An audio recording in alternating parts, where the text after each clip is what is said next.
Hi everyone, thanks for joining us for today's lockdown lesson. I'm here today with Stephen Flynn of Easy Websites, a website design company. So Stephen, you're a Bishop Briggs guy now living in Cosyth, is that right? That's right, yeah, I moved over to here just about a year ago there, so obviously business is based at home, so originally from Bishop Briggs, Kirkintilloch area, but obviously, work all over the place really, so yeah. Okay. And what kind of services do you provide to and how's your client? Is it mainly small businesses? Exactly, yeah, it's all predominantly small businesses, local businesses that we work with, a lot of local businesses, Bishop Briggs area, Cosyth, Kirkintilloch, predominantly obviously the Central Belt of Scotland really, for myself. Yeah, it's all small businesses. A lot of the time it's family run businesses, maybe, one or two employees, small limited companies. That's the kind of target market that we work with, yeah. And you are actually doing a website for me at the moment. It's not live. We're kind of working on it, aren't we? It's got a bit of a Yeah. halt in it just over the last couple of weeks, but we'll maybe get that tidied out when I get these tips from you. We'll get that tidied up and get it. I'll not chase you for any content during the call, don't worry. So you've very kindly offered to give us some tips or hints for small business owners that have got websites already or are thinking about putting one in place. And it's about how to improve them during lockdown. Yeah, absolutely. Just thought, obviously, maybe what I was thinking about what I could do, really to help out, Yeah. because it's a time when we're all helping each other. That's what it's all about. So it's a difficult time, as we all know, for business owners, for everyone. So if there is more people maybe working at home, they've got a little bit more time. Perhaps if their business has been temporarily closed, then maybe they want to look at their website. So I just thought maybe I could give some tips, just a few, just even a couple of hints and tips. And if anybody takes anything from it, then brilliant. Yeah, I mean, I think that's really useful. If you're our own small business owner, I know myself that I have a bit more time in terms of the business work that I'm doing. I have more time there. I've got two young kids, so I don't have a huge amount of time because they're obviously off from childcare. But there is things that you think, look, normally in a day-to-day job, you're always firefighting a wee bit, aren't you? There's some things that you probably just don't get round to doing, and maybe now's the time to try and work on them. Absolutely, yeah. I think when you are busy, business obviously takes, you have to deal with existing customers, etc. Whatever you're doing your day-to-day business, sometimes the website, just going back and looking at it can sometimes take a back seat. It's not always at the forefront, but it's maybe when it was put together, not rushed, but maybe there's different elements that maybe we could go back and look at. And and businesses change as well. Products change, services change. So that's obviously maybe a good time to go back and just look at it and say, well, are we actually? It seems simple, but are we actually still offering the same products or services, or does that still apply? So maybe just to check that as well. Hi, Susan. So how important, Stephen, is a website for a business? It's vitally important.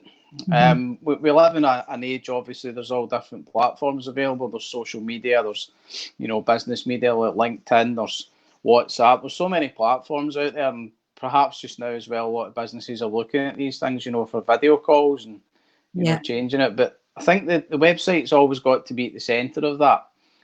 Any other mediums that you use in social media, any different platforms, it should always try and link in to your website as the focus. It's always there. Predominantly people using smartphones now, mobile devices, large share of the market. Then obviously the website's got to be there. Not everybody uses social media, so the website's available there to people that don't really like social media or haven't tried it before. Yeah, and a lot of people are now using voice search, aren't they, to try and find websites while they're on the go. And it wouldn't necessarily be able to use that with social media. No, it's I think the social media as well, there is a lot of people that actually don't like it, or are a bit, maybe go on and off social media sometimes. So obviously if they're not using social media all the time, then, if businesses aren't posting or whatever, then you're not going to be at the forefront of people's minds. So I think that's another reason why it's always got to be there. And that's, again, comes back to, if it's a good time to refresh content, that should always really be something looking to do. Yeah, and that's really your point number one, isn't it? Your tip number one is to review, have a look at your content and just think, look, is that up to date? Is it what I'm currently doing? Is it what I want to be doing when the lockdown's lifted? Yeah, absolutely. It seems really simple and really obvious. You know, there's nothing technical about it or anything. You know, it's sometimes just not really discussed or not really, don't look at it. So it's got many benefits by refreshing content. You know, it's probably the biggest one, like you said there, is to make sure that, that the offering is still up to date, the products and services, or, what you're doing as your core business is up to date. That's obvious, but it can also help, for rankings and search engines particularly. You know, if you update fresh content, looking at the content, maybe improving it. Obviously, there's copywriters available as well, but even just, simple things, updating it also gives a fresh look to returning customers. So, if you have customers visiting the website again, then obviously it improves the look and feel. Yeah. So it's just really that to make sure that improving your offering online, and it's a good time to do that. So that's really what it was just to say that these are a few of the benefits that can come from doing that if business owners do have a little bit more time to look at that. And SEO can seem, if you're not doing a job like what you're doing, a bit of a black art. I think quite often it seems that the algorithm changes, and a lot of the information that you can find online is out of date or isn't correct on what will affect your ranking and what won't. Content's definitely one of the things. If you can maybe add blogs and things like that, that would all help, wouldn't it? And certainly a particular service or that you provide that people might be looking for. If you kind of repeat that within your page, it's more likely to get picked up. Is that right? Definitely. The kind of catchphrase, if you like, is content is king. And that's been the case, always been the case, and it still is the case. It's if you have good content on your website, it's relevant to what you do. It's good content. Yeah, if the content's relevant, it's you will obviously get rewarded for that. A lot of websites as well are very short on content. You maybe visit the homepage and there's 50 or 60 words. That's not good.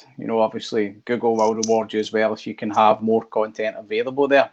Yeah. It's a search engine. It's a search engine that rewards you for content. It wants content to search on. So, I mean, I'm not an SEO expert. There's a lot of people out there that's all they specialise in, and that's what they do. But the basics really is what I'm talking about. As if you have that content available, then you will get rewarded by Google. So you want to be looking at about 300 words minimum. Sounds a lot, but when you actually start to look at it and break it down to your different services, obviously your web designer, or if you do the website yourself, would be able to talk to you about that. The best way to display it, the best, the design of the website, whether you're using boxes or icons or different ways to divide it. So but content's king. That's still very, very relevant. Okay, so leading into your point two then, content's king, but number two is that you have to have a reason for your website, isn't it? A purpose. Yeah. What's very important is the call to action. I think, again, that it seems really simple, but a lot of the time it's maybe overlooked. Businesses might think, well, I need to have a website because everybody else has got one. So my competitor has got a website, so I have to get a website as well, so that they can compete with them, etc. Which absolutely that is the case, but just actually thinking about the message that you want to get over on the site is important. And again, it seems really obvious, but actually a question that I ask a lot of clients, when I first meet with them, is what do they actually want to achieve from the website? It's a simple question, but again, it's looking at the purpose.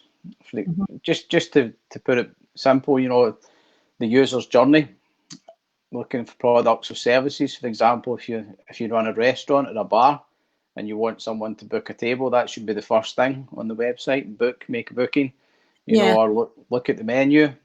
If it's a hotel, book a room.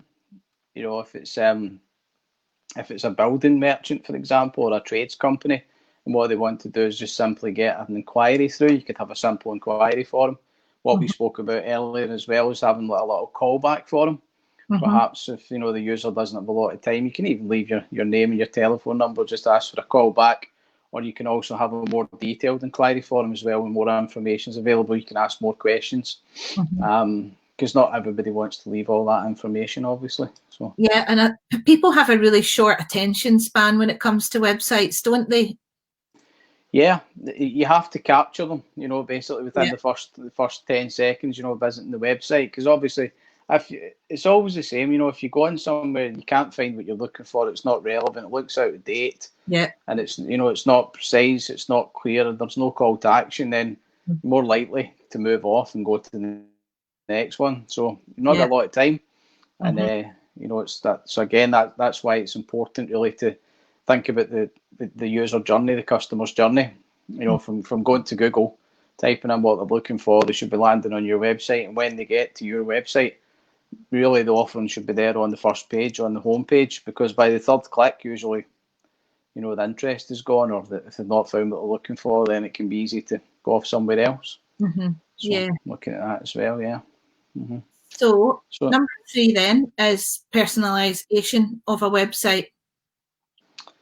Yeah, I think, predominantly I work with a lot of small businesses in the local area. And I think to personalise the website, if it's relevant, obviously depending on what business that you're in, but it's good maybe to have a little bio on there, just talking a little bit about yourself, personalising it a little bit. And also as well, linking off maybe to any platforms like social media, or even linking off to LinkedIn, which is obviously for business users as well, which gives more information. So I think it just maybe makes you more visible, slightly more visible, particularly if you're networking, doing networking locally as well. Then what happens is if you're going to be visible out there networking, anyone that's maybe looking on the the meetup pages or whatever pages that you go in to sign up and register, etc., they're likely to have a look at your profile. If that's linking over to your website, then it gives more information about your company, more information about the services that you offer, and a little bit about you. Not War and Peace, putting up pictures of out walking with your dog and stuff. Nothing like that, but just just really maybe a little image of you, just saying this is a little bit about your background and what you offer. Yeah, because people buy people, don't they, really? And I think people are now moving away from brands. I think, previous generations, it really was all about the brand, whereas now that's becoming a wee bit more irrelevant. It's more about the personal touch or the personal brand. Definitely. People we're seeing each other on social media a lot more now. It's slightly different, isn't it? The way that we're actually buying and making those choices.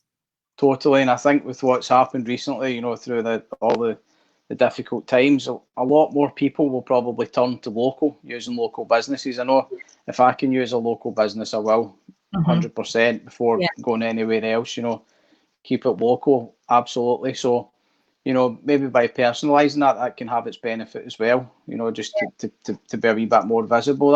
That's a good thing that will come from this. And obviously with more people doing what we're doing right now, going on video, you would never think to do it before, or maybe not do it as often, but or think about it and put it straight out your mind again.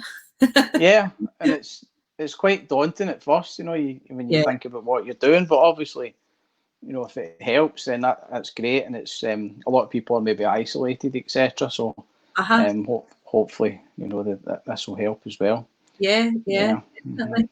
And I think a lot of people out there are using delivery services and things, local businesses that they maybe wouldn't have ever used before, but now they're actually really reliant on them. So I think when we come out of this lockdown, hopefully there is going to be quite a few changes. And, people working from home, hopefully employers are going to be a wee bit more flexible about letting people work from home occasionally, maybe flexible around childcare. Definitely. It's great to see that, local businesses offering their services, like the local greengrocer.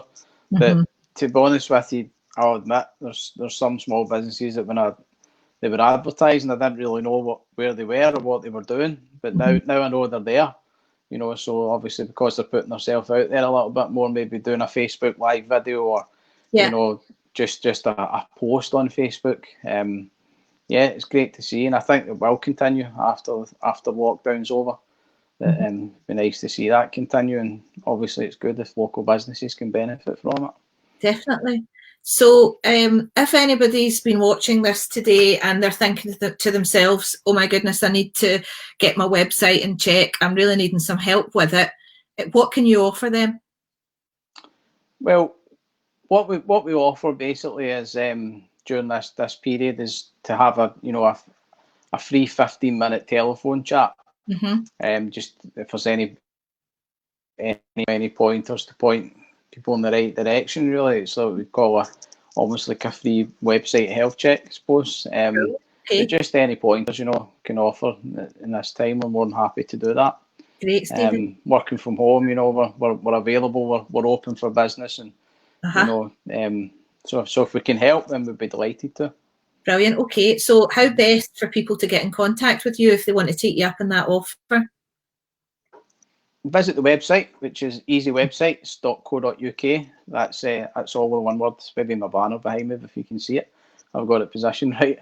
Easywebsites.co.uk. No spaces, no hyphens, just all in one word. Okay. My mobile number's on there. Obviously, I'm on LinkedIn, just under my name, or the Facebook. If you want to contact us through Facebook as well, or just message, and I can give you a call back. Telephone still exists as well, I think, so we can still chat on the phone as well. Yeah. Well, that's brilliant. Okay, thanks very much. Well, I suppose I'd better go and get working on my content then, shouldn't I? Before the rush people come looking for their health checks, and we'll try and get that finished before the end of the lockdown. That would be good. No bother. Okay. Thanks for coming in, Stephen. I hope people have found that useful. It was good for me. I hope you've enjoyed it too. You've got over your first Facebook Live. Well done. Exactly. Yeah. No, that's great. No, thanks for doing it. I think it's a great thing to do. Given the time, and I've enjoyed them over the last couple of days. So hopefully there'll be more people coming forward and over the next couple of weeks and get some interesting stuff. Nice one. Yeah. Okay. Take care. Right, thanks. Thanks See so you much. later. Bye. Okay. Cheers. Bye-bye. Bye-bye. Bye.